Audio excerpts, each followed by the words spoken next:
In the name of the Father, and of the Son, and of the Holy Spirit. Amen. Dear brethren, we are on the first Sunday of Advent. The readings are a call to watch. Be watchful.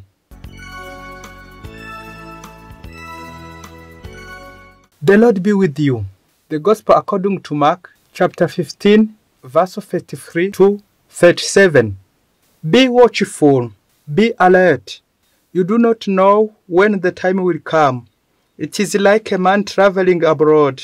He leaves home and places his servant in charge, each with his work, and orders the gatekeeper to be on the watch. Watch, therefore.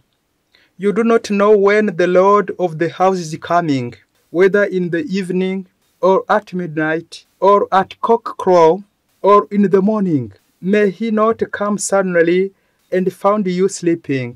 What I say to all, watch. The Gospel of the Lord.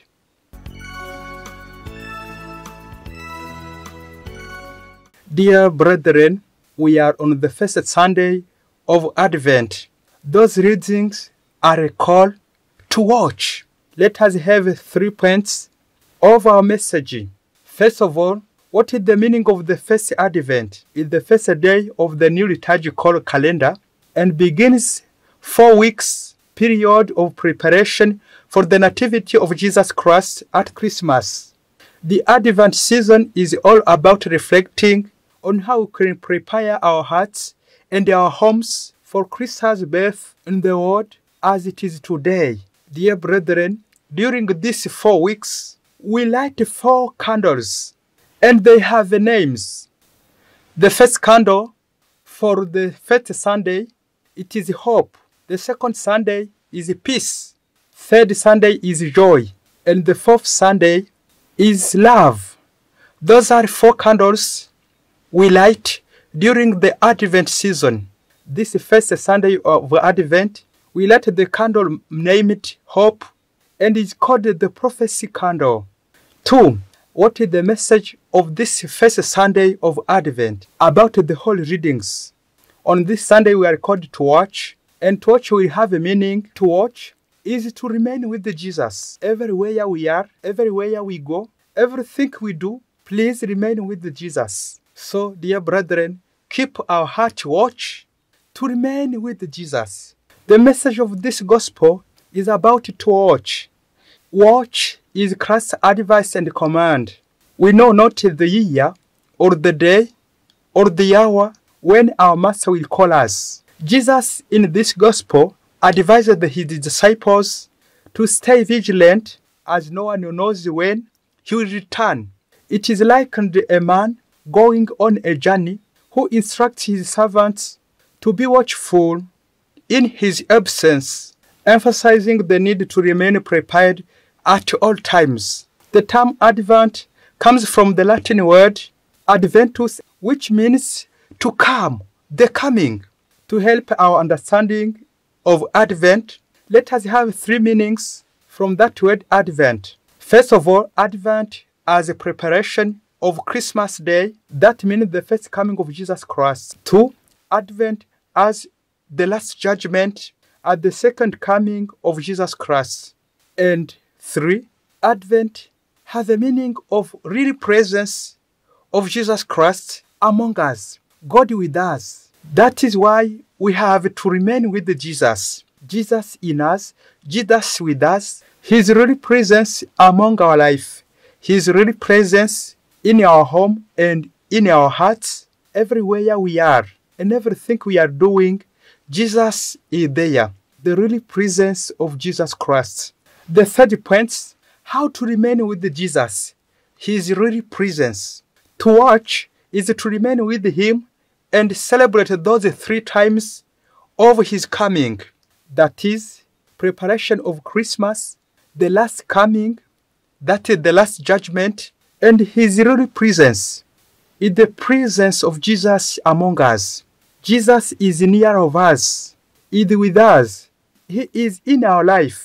The immediate coming, we live with Him. To watch and to remain with Him. To watch means to remain with Jesus. It means that Christ is in us in our daily life, every second and every minute, every hour, every day, every month, every year. Stay with Jesus. That is to watch. Dear brethren, we must start our journey to ascend to the mountain of the Lord, to be illuminated by His word of peace, and to allow Him to indicate the path to treat. Moreover, we must change our conduct, abandoning the works of darkness and put on the armor of light, and so seek only to do God's work and to abandon the deeds of flesh. In this gospel, this man represents Jesus, and this servant represents everybody, every Christian, to be awake every moment, day and night, to watch. This servant is asked to be vigilant because his master would come anytime he does not expect. So, we are asked to keep watch and to accomplish our tasks as well as possible, being loyal.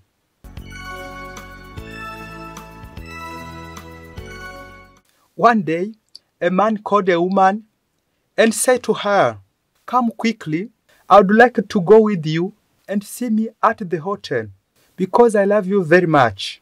The woman answered, "I can't leave my home because I am alone. My husband took a journey today. He is not at home." The man replies, "Come and see me for just a few hours. Tell it to my husband, then I'll come to see you."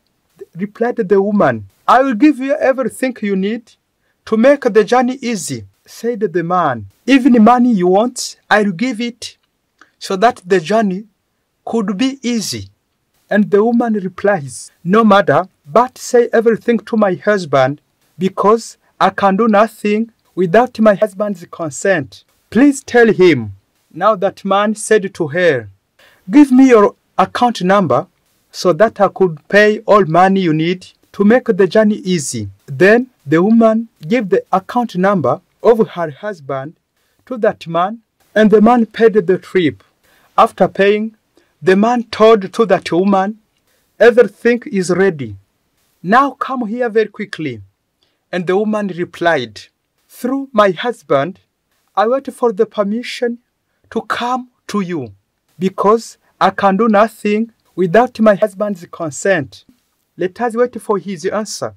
When he will answer, I will come to you." Until now, that man is still waiting for the coming of the woman, and the woman is waiting for the permission get from his husband to visit that man. They're still waiting. Dear brethren, dear Christians, throughout this speech about the two coming, at the left hand, there is a coming of a woman to this man, and at the right hand, there is a coming of this husband for his wife. According to you, which is the coming you live at your home? Perhaps you are destroying your home, or you are building it. You destroy or you build. Throughout this speech, suppose that was your husband to expect you, was testing you, is somewhere and is testing you. To test if you are a loyal wife, what should be your answer to this man who is expecting you? Sometimes husbands tested their wives, wives tested their husband. Now, what are your reaction about it? About the test? Dear brethren, even in our life, we are tested by many problems of our life: sickness, hunger, poverty, many diseases. You should remain with Jesus, your master.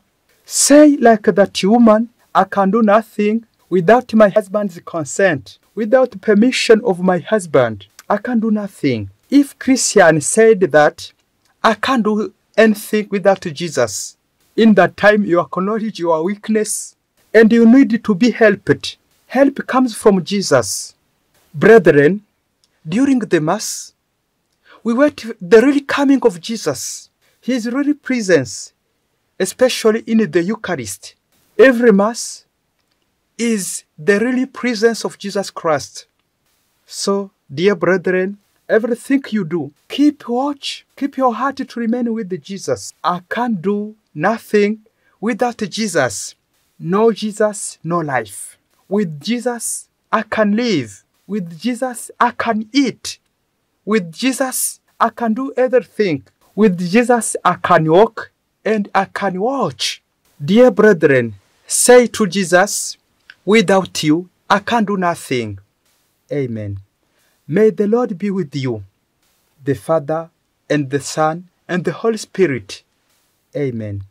Father Masumbuko Ladislas from Cyangugu Diocese.